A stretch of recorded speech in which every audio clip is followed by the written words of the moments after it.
Why is Soumya crying? ಇದು present continue tense ಐತಿ. ನಾವು ಸಿಂಪಲ್ ಫಾಸ್ಟ್ ಟೆನ್ಸ್ದ್ರೊಳಗೆ WH ಕ್ವಶನ್ ಮಾಡಿ ಕನ್ವರ್ಟ್ ಮಾಡಬೇಕಾಗೈತಿ. ಸಿಂಪಲ್ ಫಾಸ್ಟ್ ಟೆನ್ಸ್ದ ಸೂತ್ರ subject plus V2 plus object. Interrogative sentence WH questions ಮಾಡೋದ್ನಾಗ ಡಿಡ್ ಅನ್ನು ನಾವು ಬಳಕೆ ಮಾಡ್ತೀವಿ.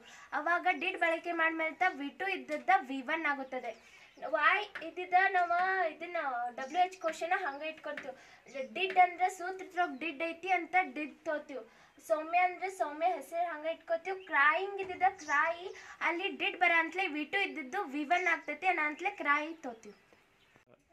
He has drunk water. ಇದು ಪ್ರೆಸೆಂಟ್ ಪರ್ಫೆಕ್ಟ್ ಟೆನ್ಸ್ ನಾಗ ಐತಿ. ಪ್ರೆಸೆಂಟ್ ಕಂಟಿನ್ಯೂ ಟೆನ್ಸ್ ನಾಗ ಮಾಡೋದೈತಿ. ಅದ್ರಾಗ ಸಿಂಪಲ್ ಸೆಂಟೆನ್ಸ್ ಮಾಡೋದೈತಿ. ಪ್ರೆಸೆಂಟ್ ಕಂಟಿನ್ಯೂ ಟೆನ್ಸ್ ಸೂತ್ರ ಸಬ್ಜೆಕ್ಟ್ ಪ್ಲಸ್ ಆಮಿಜಾರ್ ಪ್ಲಸ್ ಹೀಪರ್ ಪ್ಲಸ್ ಸಬ್ಜೆಕ್ಟ್. ಈ ಸಬ್ಜೆಕ್ಟ್ ಹಂಗೆ ಇಟ್ಕೊಂಡೀವು. ಹ್ಯಾಸ್ ಪರವಾಗಿ ಹೀಸ್ ಇಟ್ಕೊಂಡೀವು. ಹೀಸ್ ಇಟ್ ಬಂದ್ಮಕ್ಕ ಹೀಸ್ ಇಟ್ಕೋಬೇಕು. ಇದು ಡ್ರಂಕ್ ಇದ್ದು ಡ್ರಿಂಕಿಂಗ್ ಆಗ್ತೈತಿ. ಅಬ್ಜೆಕ್ಟ್ ಇಟ್ಕೋದು ಹಂಗೆ ಅಬ್ಜೆಕ್ಟ್ ಸೇಮ್ ಇಟ್ಕೋದು. Is Chetan speaking English. ಈ ಸೆಂಟೆನ್ಸ್ ಪ್ರೆಸೆಂಟ್ ಕಂಟಿನ್ಯೂ ಟೆನ್ಸ್ ಅಲ್ಲಿ ಇಂಟ್ರಾಗೇಟಿವ್ ಸೆಂಟೆನ್ಸ್ ಆಗಿದೆ. ಇದನ್ನು ಫ್ಯೂಚರ್ ಪರ್ಫೆಕ್ಟ್ ಟೆನ್ಸ್ ಅಲ್ಲಿ ಇಂಟ್ರಾಗೇಟಿವ್ ಸೆಂಟೆನ್ಸ್ ಆಗಿ ಕನ್ವರ್ಟ್ ಮಾಡಬೇಕು. ಪ್ರೆಸೆಂಟ್ ಫ್ಯೂಚರ್ ಪರ್ಫೆಕ್ಟ್ ಟೆನ್ಸ್ ಸೂತ್ರ subject plus have will plus have plus V3 plus object.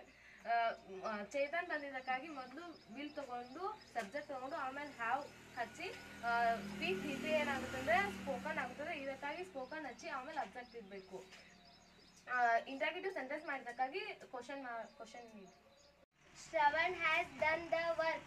ಇದು ಪ್ರೆಸೆಂಟ್ ಪರ್ಫೆಕ್ಟ್ ಟೆನ್ಸ್ ಒಳಗೈತಿ. ಈಗ ನಾವು ಫಾಸ್ಟ್ ಪರ್ಫೆಕ್ಟ್ ಕಂಟಿನ್ಯೂಸ್ ಟೆನ್ಸ್ ಒಳಗ ಸಿಂಪಲ್ ಸೆಂಟೆನ್ಸ್ ಮಾಡಬೇಕು. ಫಾಸ್ಟ್ ಪರ್ಫೆಕ್ಟ್ ಕಂಟಿನ್ಯೂಸ್ ಟೆನ್ಸ್ ಸೂತ್ರ subject plus had plus been plus V4 plus object. ಅದಕ್ಕಾಗಿ ನಾವು ಶ್ರವಣ ಸಬ್ಜೆಕ್ಟ್ ಐತಿ ಅದ ಇಟ್ಕೋಬೇಕು. ಟೆನ್ಸ್ ಸೂತ್ರ ಒಳಗ ಹ್ಯಾಡ್ ಬೀನ್ ಹೆಲ್ಪಿಂಗ್ ಬರಬೇಕು. ಅದಕ್ಕೆ ಹ್ಯಾಡ್ ಬೀನ್ ಇಟ್ಕೋಬೇಕು. ಡನ್ ದ ಬಿಫೋರ್ ಡೂಯಿಂಗ್ ಆಗ್ತೈತಿ. ಡೂಯಿಂಗ್ ಇಟ್ಕೋಬೇಕು. ಅದಕ್ಕೆ ಮುಂದಿನ ಆಬ್ಜೆಕ್ಟ್ ಇಟ್ಕಿದಂಗೆ.